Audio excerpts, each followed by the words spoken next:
Hello and welcome to Capital Market Live on Channels Television. I'm Will Ibong, and as always, let's check in on the markets. We begin with Europe, where markets retreated on Friday, tracking global caution after Wall Street posted its worst day since 2020. All key indexes we track were down more than 1%. The UK's FTSE 100 dropped 1.54%. France's CAC 40 fell 1.73%, while the German DAX declined by 1.64%. Monetary policy remains a key dictator of market sentiment. The global bond yields have surged in recent weeks as investors react to interest rate hikes from the Fed and the Bank of England. The European Central Bank has yet to follow suit, but momentum appears to be building for a summer hike. Investors are also monitoring Russia's progress in eastern and southern Ukraine, and its forces appear to have escalated assaults in the region. Now to Asia, where shares in Asia Pacific were largely declined on Friday after an overnight drop on Wall Street sent the Dow Jones Industrial Average to its worst day since 2020. Hong Kong's Hang Seng Index led losses regionally as it fell 3.81% to close. In mainland China, the Shanghai Composite slipped 2.16% to end the trading day. Japanese stocks bucked the overall trend regionally as they returned to trade on Friday after being closed for holidays for most of this week. The Nikkei 225 closed 0.69 higher at 27,003.56 points.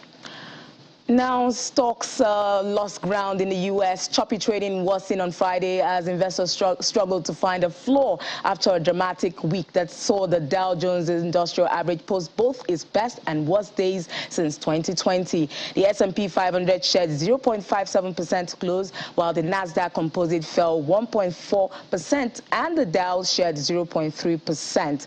The losses on Friday clinched a losing week for all three major indexes, despite starting off the period with three straight positive sessions. The moves came after stocks sold off sharply on Thursday. The Dow lost more than 1,000 points, and the tech-heavy Nasdaq Composite fell nearly 5%. Both indexes notched their worst single-day drop since 2020. The S&P 500 fell 3.56%, its second worst day of the year. Now back home, the bullish momentum in the equities market was sustained despite the two-day public holidays as bargain hunting activities in blue-chip stocks pushed the all-share index above the 50,000 level to close at 50,937.01 points, the highest level since March 2008, that's about 14 years ago. A fresh high there. Investors' demand for bellwether stocks. We saw Presco, Guinness, Nigerian Breweries, Okomu Oil, Boa Cement, and MTN Nigeria driving the benchmark index 2.6% higher. Now, month-to-date and year-to-date gains increased to 2.6% and 19.2% respectively. However, activity levels were weaker in the prior week. In this week than in the prior week, we saw volume and value traded decrease by 24.6% and 16.9% each week on week. Sectoral performance was mostly positive as the consumer goods, industrial goods, banking indexes advanced, while insurance and oil and gas counters closed in the red. Now, Champion Breweries topped the gainers chart for the week, while O&O led the laggards. The trio of Union Bank, FCMB Group, and Transnational Corporation PLC contributed 34.26% and 11.89% to the total volume and value traded in the week. Similarly, at the unlisted equities market, as the NASD Securities Exchange Index closed the week positive, the NASD Securities Index rose by 1.33%. The exchange gained about 12 billion naira in value. However, there was a drop in total turnover. Volume and value traded for the week fell to 2.05 million units and 176 million naira each. Friesland Campina Wamco Nigeria led the gainers, while Central Securities Clearing System, that's the CSCS, led the decliners. Meanwhile, Friesland, Campina, Wamco, and 11 PLC were among top stocks traded by volume for the week.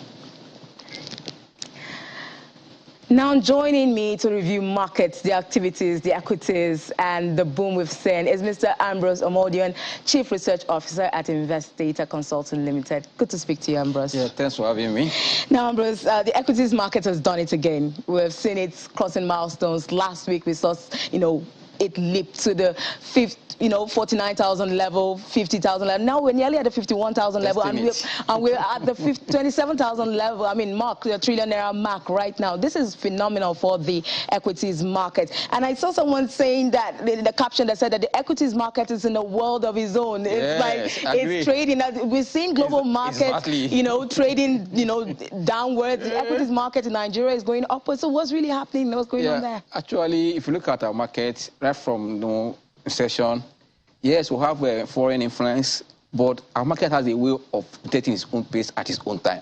What is happening now is not surprise to us back here, because we know that our earnings compared to what we are seeing in the mature market, they differ.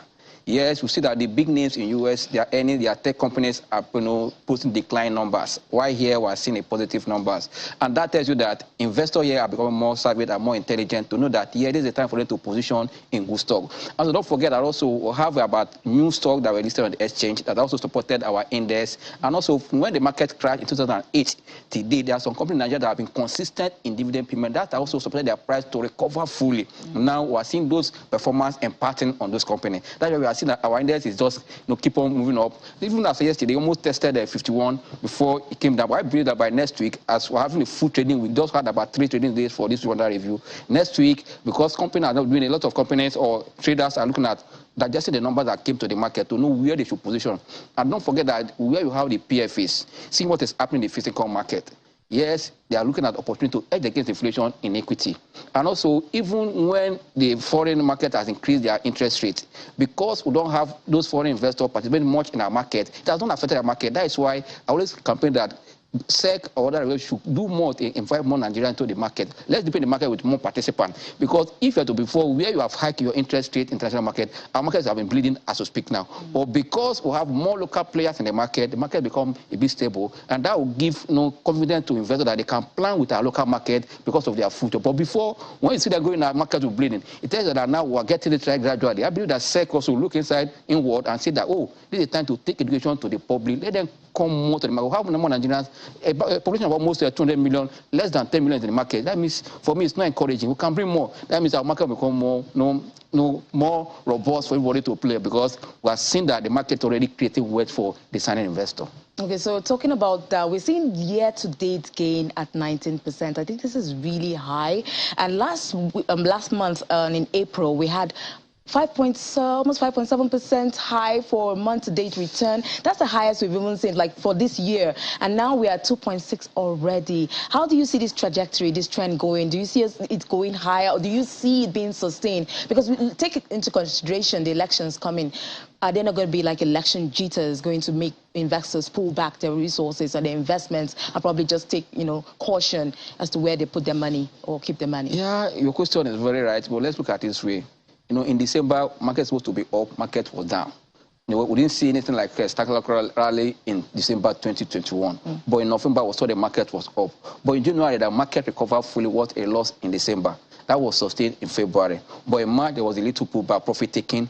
But in April, those earnings that came to the market, took the trend of what we saw in 2020, telling that those companies are becoming better, even in a pre-election year, and the trend happening globally. That is what is giving investors real kind of encouragement, knowing that the earnings yield of this company are more than what the fixed income market is giving. It's about money looking for where there's better return and where there's what called safe haven. Knowing that as far as inflation is taking up in Nigeria, those fixed income positions, or some of them, some of their instruments are already in red position. If inflation is going to become a deep red, for that they are starting to balance their portfolio, moving some long-term bond or long cover investment to come to where they can protect their fund and at the same time make money. That's why I see they are looking the way of equity. It is that liquidity that is moving to the market. And also during any season, anytime in the market, anywhere in the world, during any season, you see more liquidity in the market, you see more price going up because people are doing what called portfolio reshuffling. Look at the numbers that people have done well, selling the one that have done badly to buy the one that have done well. Okay. You see that liquidity in that period. That is why any season is very good for every investor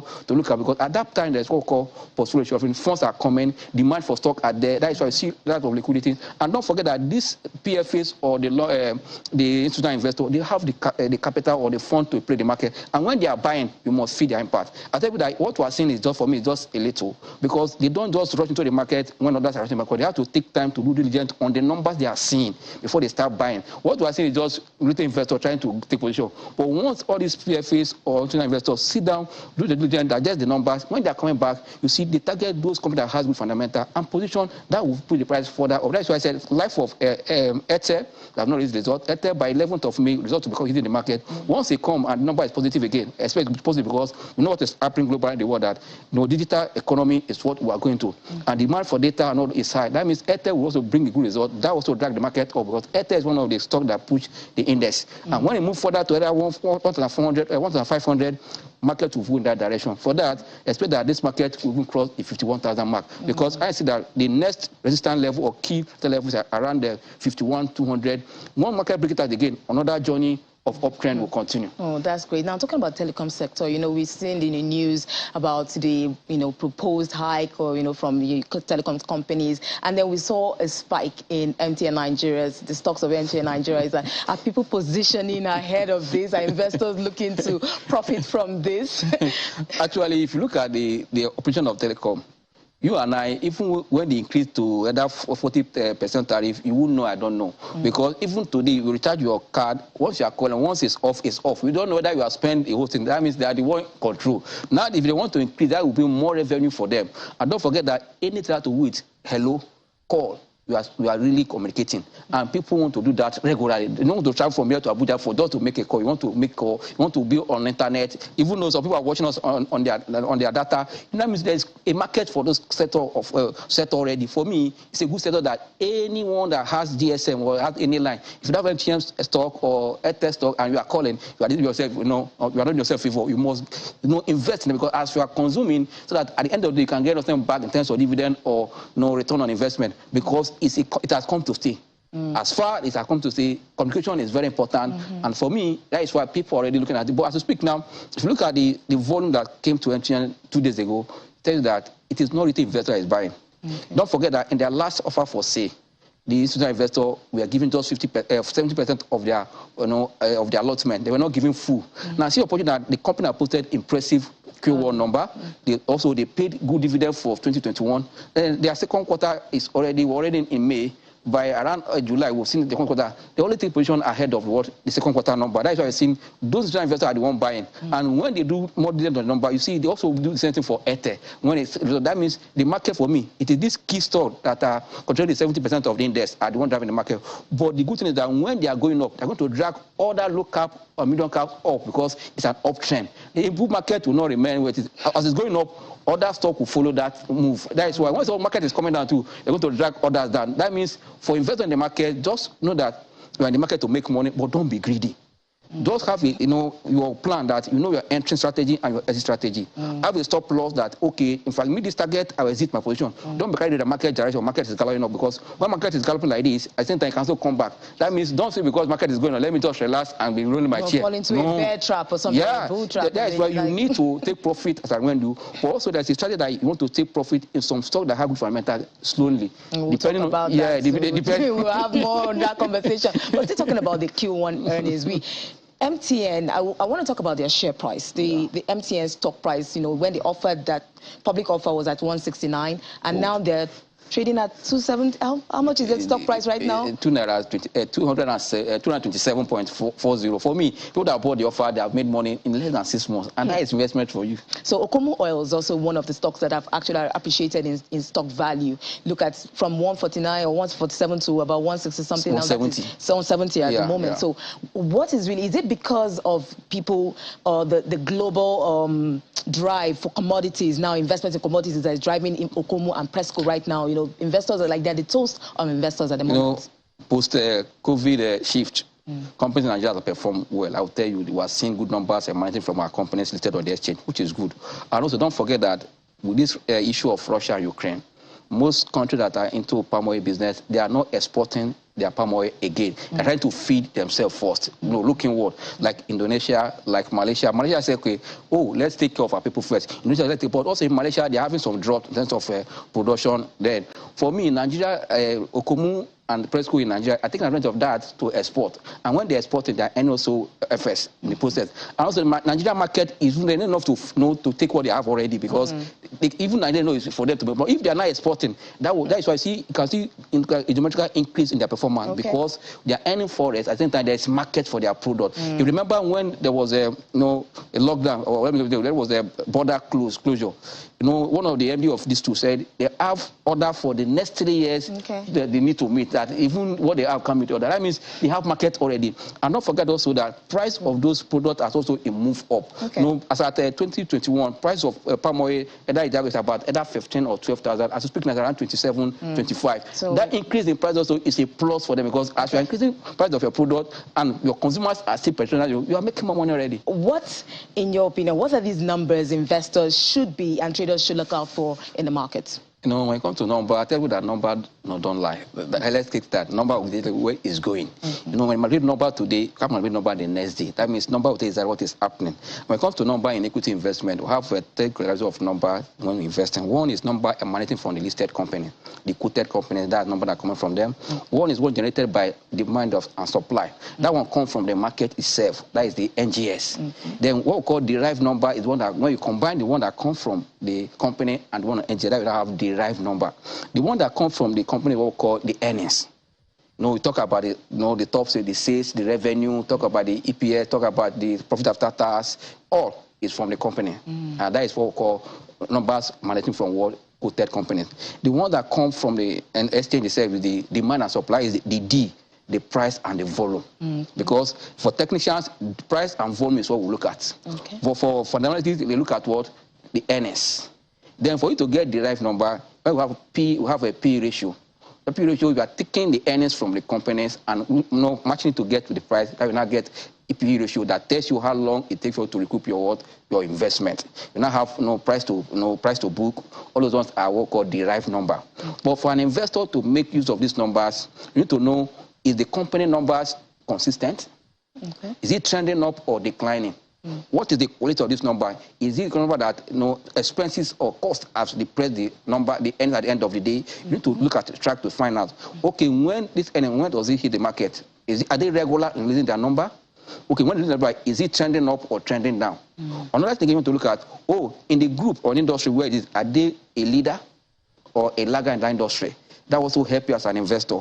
And at the same time, you want I'm a long-term investor whose stock has that, fundamental that will take me up. But for those that are technicians, because they're also using number, you want to look at the volume and the price and the div. Because for me, if a stock is going up, you must have volume supporting it. And if for you to say a company is doing well, earnings will be looking up.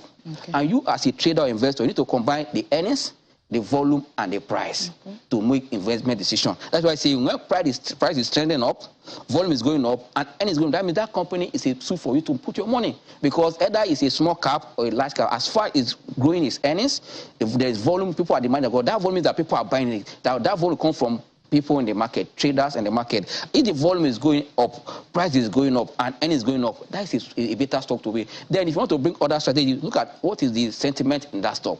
Is it positive sentiment? Okay, you now look at other techniques to see, is fund flowing into it, which is what your what we call money flowing index will tell you whether fund is entering. But as far as you are seeing price is going up, earnings is going up, volume is going up, it tells the prices funds are already entering the stock. Are there any examples you want to give, maybe like company stocks that you want to use to give, give this example for example, for example, let's look at the life of Okomu. Okomu, I said Okomu before now, even before the markdown, at the beginning of this year, it's around 142. At the beginning of this year, as we speak now, it's trading around what 70. You ask yourself, what have moved this price up? One, the positive earnings that are emanating from Okomu, one. And also because you are seeing volume showing that people are buying Okomu, is two. And also the earnings and the price are looking up. See, volume is looking up, earnings looking up. It tells you that there's something happening in that Okomu. That is why even though you're a long-term investor, a trader, sometimes you know that there's something happening here. Also, if you look at life of, let's go back, life of Vitafoam. Vitafoam 2 years ago was selling, 3 years ago was selling around 10 naira 40 kobo.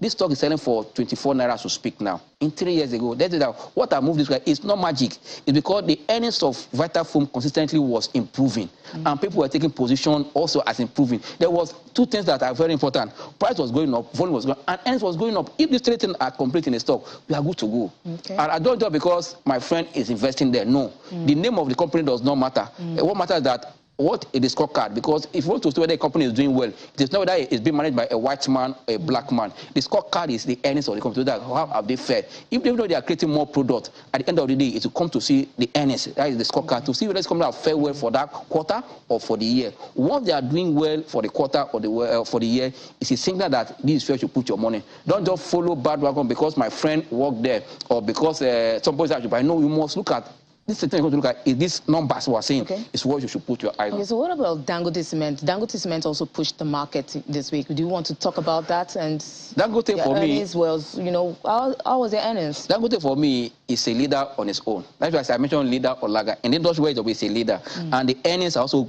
put that it's a leader.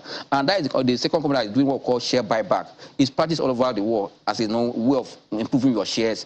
And when you are buying back, you are using your share in issue. It's going to support your earnings. Dangote first quarter, as we speak now, is almost around 6 naira, 12 kobo earning per share. And performance is looking up as we speak. Price is looking up and volume is looking up. This is a stock that after the end of the year, around the either 260 or 265. As we speak now, it's almost at 292.4. It that it is not magic. It is because people are seeing value in this stock. What is this value? It is the earnings. And also don't forget that after COVID-19, a lot of construction activities has also come back. That means people are on the site.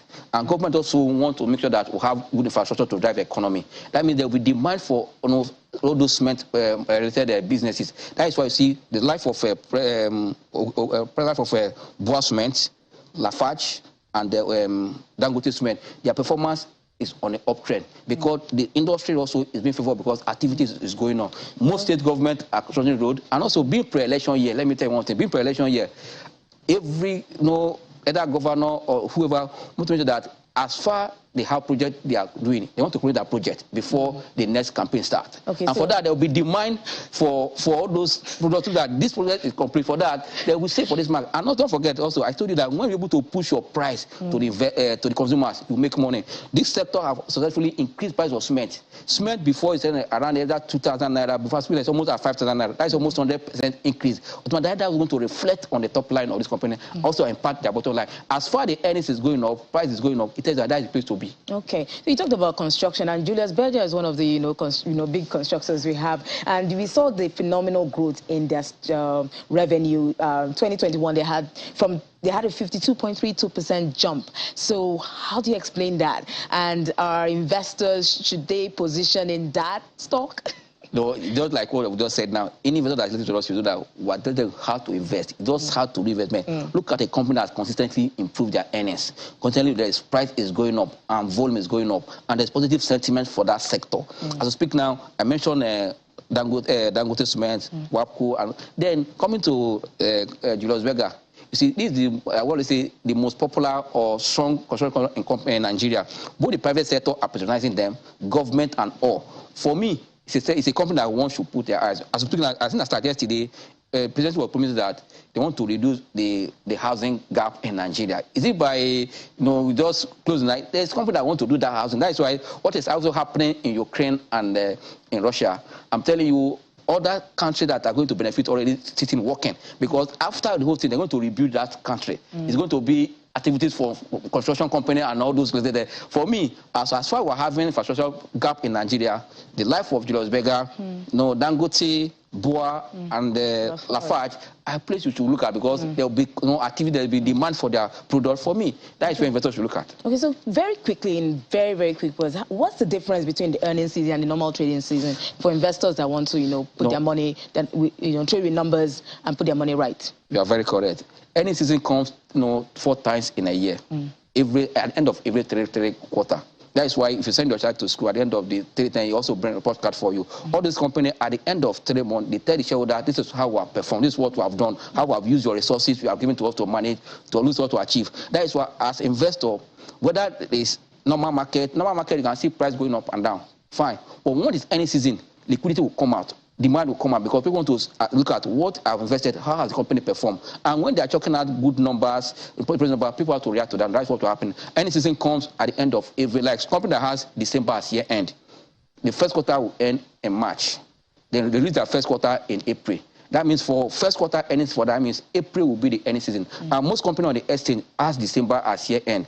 That means in April, we'll see their Q1 in April. That is for first quarter. Okay. Then as at end of June again, in July, we'll see also what their number. That is another earnings season. That is second quarter earnings season. Okay. Then at the end of also September, you now be seeing third quarter in October. Then why the full year for that you come in between January and March in the upper year. But they say law that if you want to release unaudited account at the end of the year, you have 30 days to release. That will come in January for those that are. Then if you want to release audited account, you have either 60 days or 90 days, depending on your choice. Thank you so much, Mr. Ambrose Amodian, Chief Research Officer at Invest Data Consulting Limited. Thank you so much for coming on Capital Markets. Thanks for having me. And that's it on Capital Markets. Do join us same time next week. I'm Will Ibong. Thanks for watching.